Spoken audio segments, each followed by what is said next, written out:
What's going on, guys? This is Rob. If you guys enjoy my content, make sure you hit the subscribe button and make sure you hit that little bell so you never miss out on my sexy voice.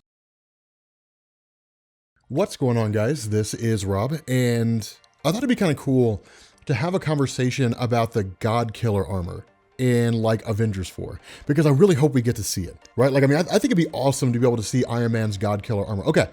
So there's two types. There's two types of Godkiller armor. They both have the same name, but they serve two distinctly different purposes. And in fact, one of them is not even a piece of armor that Tony Stark made, but I think it's actually cooler. But the one that Tony Stark made is the Iron Man Model 45. And I want to say that it's based on the idea of the Model 42, because I did a whole video on these things. You'd think I'd remember. I think it was based on the Model 42, and then like the modular suit. The modular suit was one that allowed him to like add things onto it as he wanted to, as opposed to just being like a standard standalone armor. It could be, but he could also add stuff onto it. But the Model 45 came in Bendis's Guardians of the Galaxy. And in fact, him joining the Guardians and forming the Model 45, the Mark 45, that actually came out of the first Godkiller armor story. We'll cover that here in a second. So the idea was that this armor is pretty straightforward. It's really not that special, to be honest. As far as I'm aware, it's really not that special. It's pretty basic in comparison to like the other, I guess, in relation to the other models. It does allow for like interplanetary travel and like traveling at Mach 10. But aside from that, and maybe like a couple of enhanced weapons, it's not really that special. It's basically designed to be like his latest version of the Iron Man armor at the time that also allows him to travel through space. But it was cool to see him as part of the Guardians of the Galaxy. That was a pretty cool thing. I've actually got that whole run of videos on my channel if you want to check it out. I'll have the link down in the description. But still, like, for me, the coolest version of the Godkiller armor is actually the one that was created by the Aspirants. So, in Marvel Comics, as most everybody knows by now, you have the Celestials, right? Like, you've got all these different Celestials. You have the Celestial, who's the one above all, not to be confused with the actual one above all. They both share the same name, but the actual one above all is the god of Marvel, and then like the one dash above dash all dash, you know, whatever. That's the head Celestial, basically. You've got like Erisham the Judge. You have, you've got you got the Dreaming Celestial. I think the Dreaming Celestial was super powerful.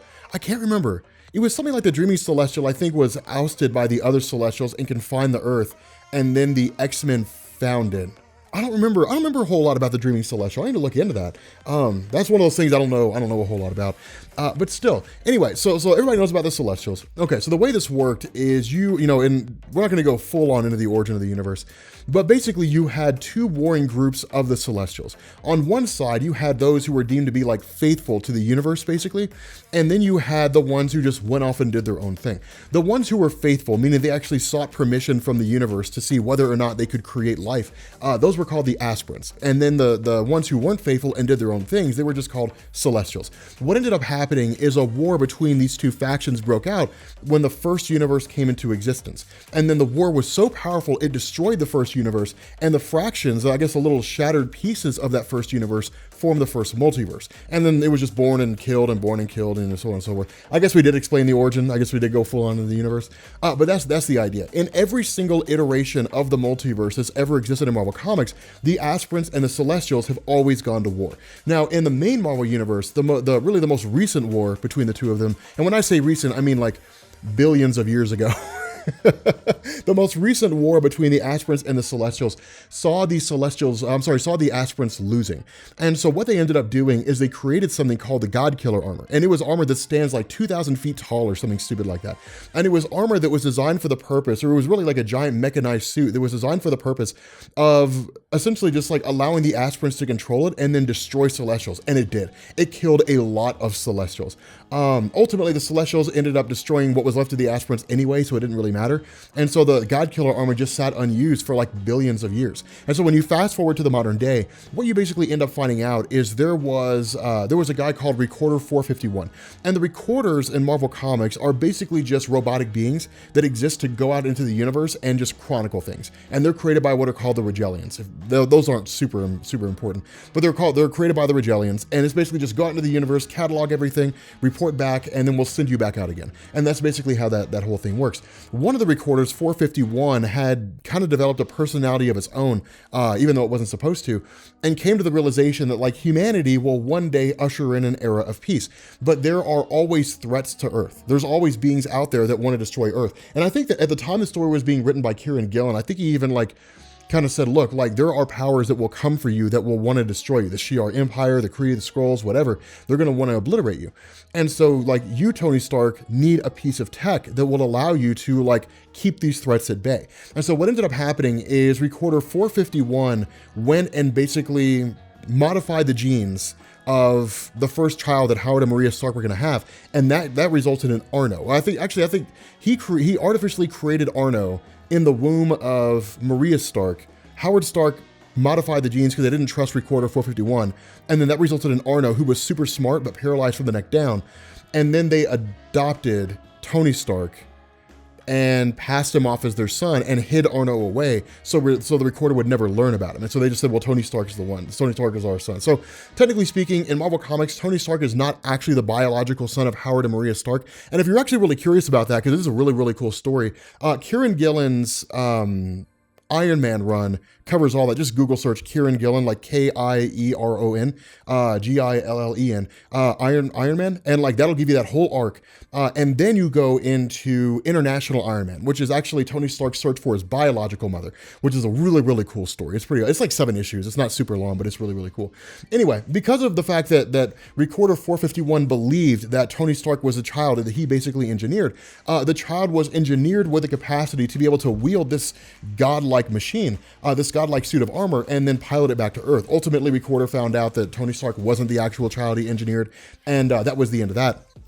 But it was cool because it's this massive suit of armor. It's designed to withstand, to be able to use enough energy to like destroy literal gods. And here's the reason why I think that might happen. So in the MCU, we know that Tony Stark wouldn't be able to build something like that within a reasonable time frame. I mean, you're talking about a suit of armor that's 2,000 feet tall. In the comic, like it's massive. There's entire corridors that like Tony Stark goes running down or flying down because it's so huge in size.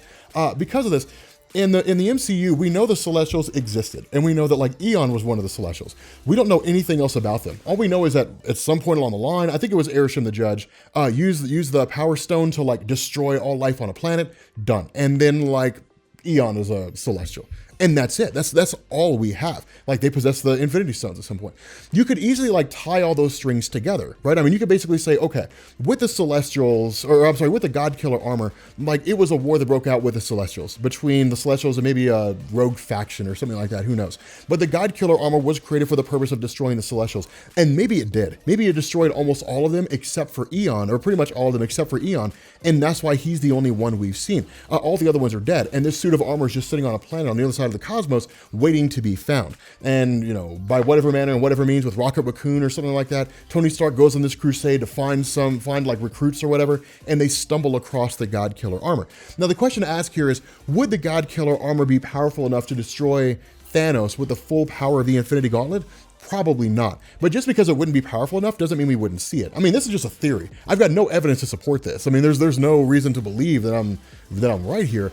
But I do think it would be cool to have like this massive suit of armor that's 2,000 feet tall, that's piloted by Tony Stark, and it's just like, you know, staving off or trying to assault Thanos or something like that. Because when I think of Avengers 4 and I think of like this final battle with Thanos, it's very easy to look at it and to say, okay, so we're basically going to have a fist fight. We're going to have more of what we saw in Infinity War, but I don't think we will. You know, at least I hope we don't. I hope we see like some crazy levels of stuff, just like some bonkers things like throwing planets at him like they did in Infinity Gauntlet and stuff like that. I don't know if they will. A lot of people are taking more of like a cynical approach where they're like, they're not going to do that. They don't know how to make a good movie.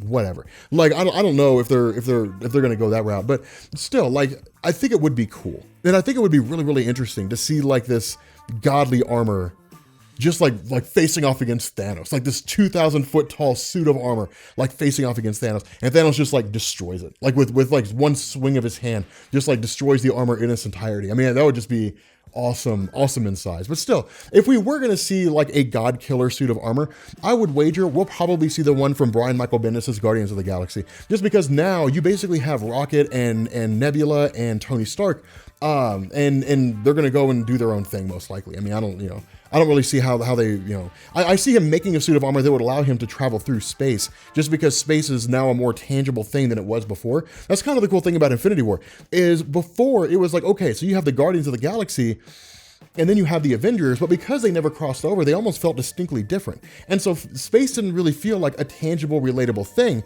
It just kind of felt like a thing that was there. But then when you're watching the events of Infinity War unfold, you're just like, damn, they're on other planets. Like, dude, this is crazy. And it gets really, really interesting, and it gets really cool. So yeah, I'm pretty excited to see how this whole thing unfolds. But nonetheless, yeah, let me know what you guys think down in the comments section if you guys want to see like the Godkiller armor, and let me know which one you want to see. If you want to see like the Aspirant Godkiller armor or the Iron Man Godkiller armor, because he uses both. So I'm curious to see which one you guys want to see. But with that being said, guys, we're gonna bring this video to an end, and yeah, I will catch you all later. Peace.